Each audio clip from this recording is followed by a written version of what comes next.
Nächste! Feuer!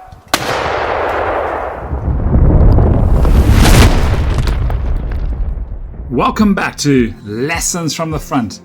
And today I'm going to be taking a look at the Marder 3 Ausf H, a German tank destroyer and the very first German vehicle I built for bolt action.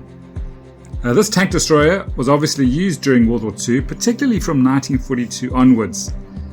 It was part of the larger Marder family of self-propelled anti-tank vehicles, which were designed to combat the growing threat of the Soviet tanks like the T-34.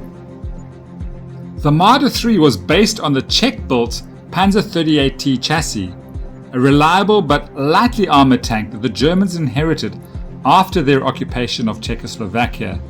The Marder 3 Ausf H was an evolution of earlier versions, featuring improved features to better address the increased tank threat.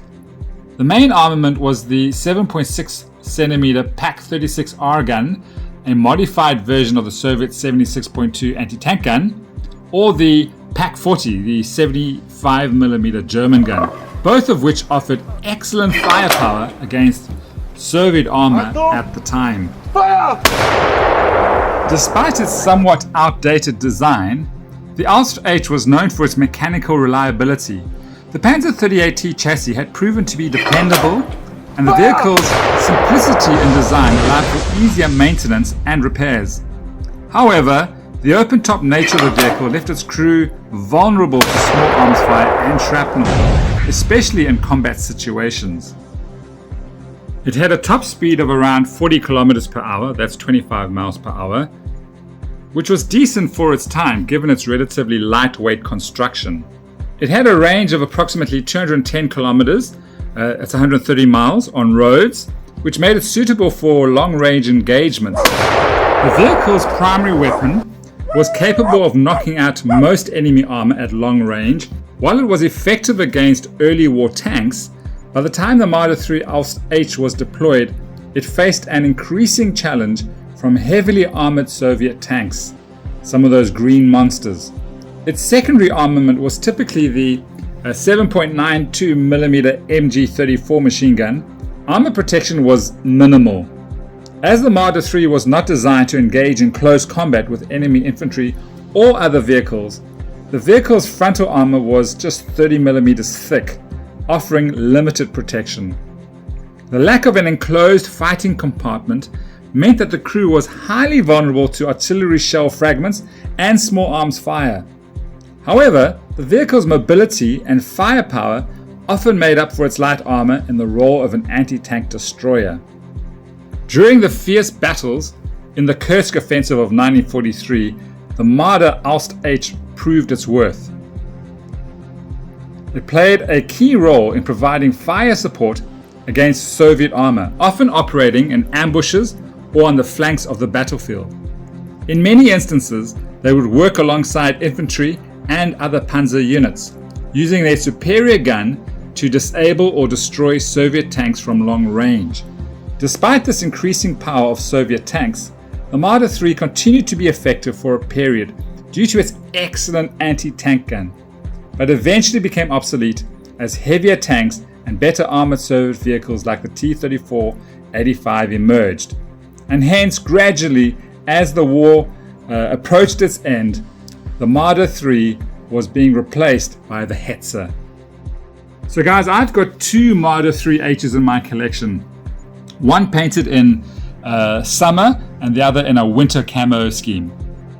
Okay, for you bolt action lovers out there, the stats for the Marder 3 Ausf H can be found on page 212 of the new version 3 rulebook. I run my Marder as a veteran vehicle for two main reasons. First, I want to keep my chances of bringing this mobile anti-tank asset on from reserve. And then second, since it's open-topped and more vulnerable to being pinned, I appreciate the improved chances of passing motivation and morale tests, which helps keep my Marder in the fight for longer. And as we know, the longer it's there, the more damage it can cause.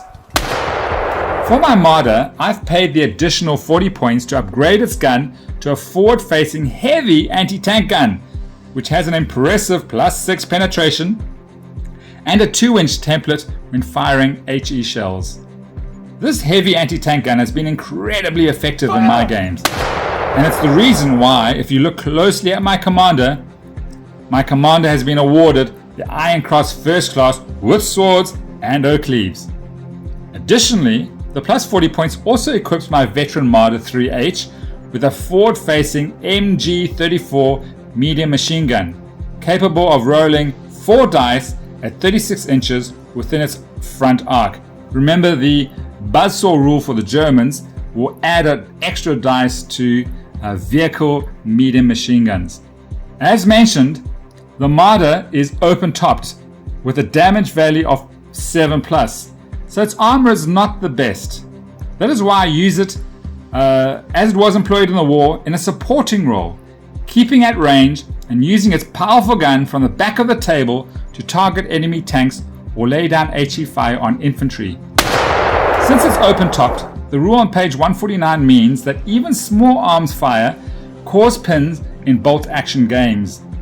Additionally, indirect fire against the Marder inflicts a double penalty with +1 penetration and +1 to the damage result. For these reasons, it's crucial for me to not only use the Marder at range, but also to leverage its mobility to minimize exposure to indirect fire and keep it safer on the battlefield. So there you have it, the Marder 3 Ausf H, which was an effective tank destroyer during its time, despite its shortcomings in armor and crew protection. It is a great example of how the Germans adapted to the changing realities of armor warfare by modifying existing chassis and mounting potent anti-tank guns such as the Pak-40. The Marder 3's legacy is also significant in wargaming, where it offers an interesting and challenging vehicle to use, especially in games focused on historical realism. This vehicle's balance of mobility, firepower, and vulnerability can create dynamic and tense moments in wargames, and I've often sweated a lot, making it a favorite for me and other enthusiasts who appreciate historical accuracy and strategic gameplay. Thank you so much for watching my video. Thank you for subscribing, and please do if you haven't yet, and give me a big thumbs up. I do appreciate your support. Leave your comments. I'd love to hear what you have to say. Thank you so much. Happy gaming and happy 2025. Achtung! Feuer!